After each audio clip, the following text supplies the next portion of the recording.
people on the left, the Democrats and liberals today, claim that they are pained by the inequities and the inequalities in our society. They believe that these inequities and inequalities descend from the selfishness and the greed of the achievers. And so they tell the people who are on different income quintiles, whatever lists, they say, it's not that you're not working hard enough. You could have what they have, perhaps, if you applied it.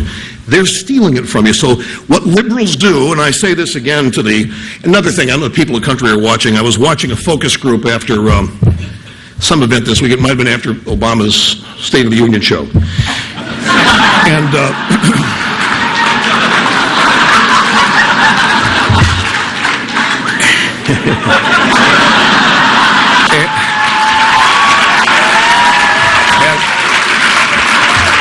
and they had, it was a typical, drive-by media focus group. They round up losers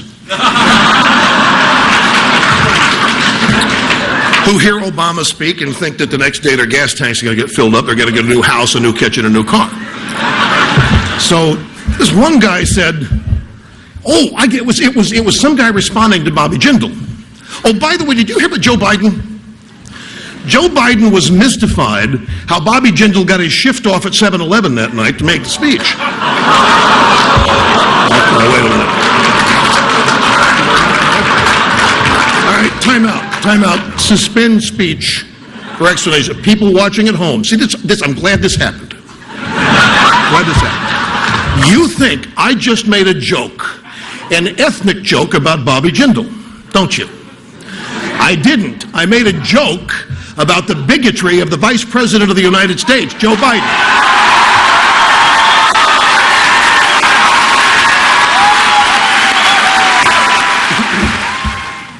Okay, many of you think I lose my places in these speeches when I interrupt for Mr. Biden. I'm not. By the way, what time is, okay, we have plenty of time. We have to be out of here by...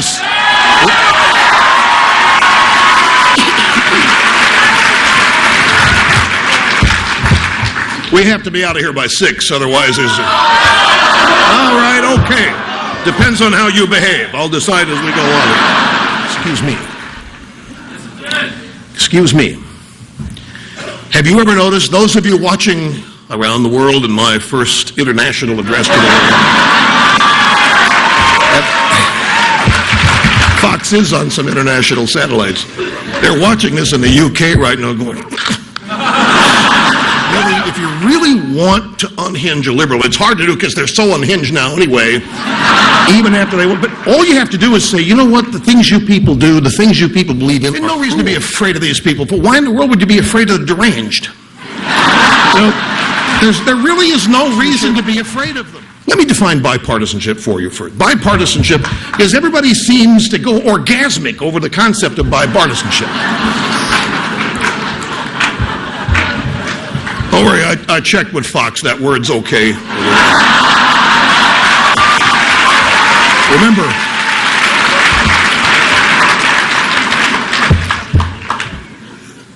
they covered the Lewinsky thing, so that's my opinion.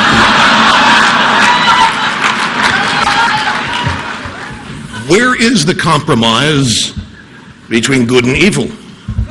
Should Jesus have cut a different deal? By the way, for those of you watching on TV, you think the standing O's getting a little... People just tired. They've been up and out of their chairs 100 times here. No.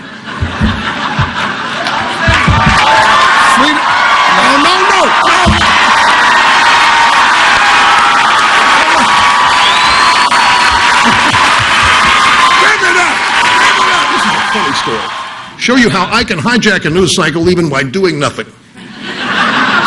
The Tuesday before the inauguration, President Bush invited me to the Oval Office for lunch. And it was on and off the record, some of the conversations. And he brought out, interesting at the end of it, my birthday had been the day before, he brought out a chocolate birthday cake, a microphone, and stood beside me with Ed Gillespie and sang happy birthday, and the White House photographer taking pictures. It was just, wish my parents were alive. My parents wouldn't believe my life. You know, they came out of Great Depression. They didn't think this was possible for somebody who did not go to college. And even for people who did, they didn't think this was possible. Life has changed so much for the better in this country. That's why I cringe when I see what is in store. So as I'm flying home from lunch, I'm watching television, and I see that the word has leaked out that Obama is hosting a dinner with conservative media pundits at the home of George Will. And I said, wonder who these people are.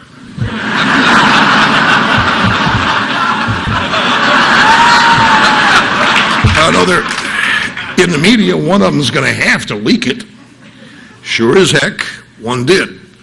Now, we all know who were there. They were, and let's see, I can't remember all the names, so I want to mention any, but let me tell you what Obama's purpose. Does anybody really think that Barack Obama had dinner with a bunch of conservatives hoping they would change his mind? Hell no. His purpose, and his purpose really wasn't to change theirs, his purpose was to anoint them as conservative spokesmen. These are the people that Obama's willing to break bread with. These happened, some of the people there happen to be the people who think the era of Reagan is over, who believe that conservatism needs to be redefined. Of course Obama would try to lure them in.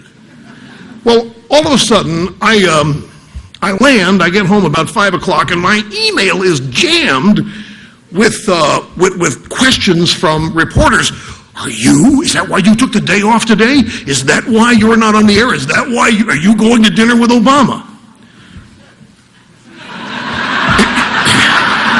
By the way, I left out a crucial part of the story. I had, was this a Monday, Kit? This was a Monday. No, it was a Tuesday. And I had forgotten to tell my audience I was going to miss the next day. And I signed off my show saying, I'll see you tomorrow. And that's the last thing I said. And my staff reminded me, no, you're not going to be here tomorrow. Oh, I came up with the plan that the guest host the next day would say I was called out of town to Washington at midnight the night before. So just an innocent little trick on the radio audience.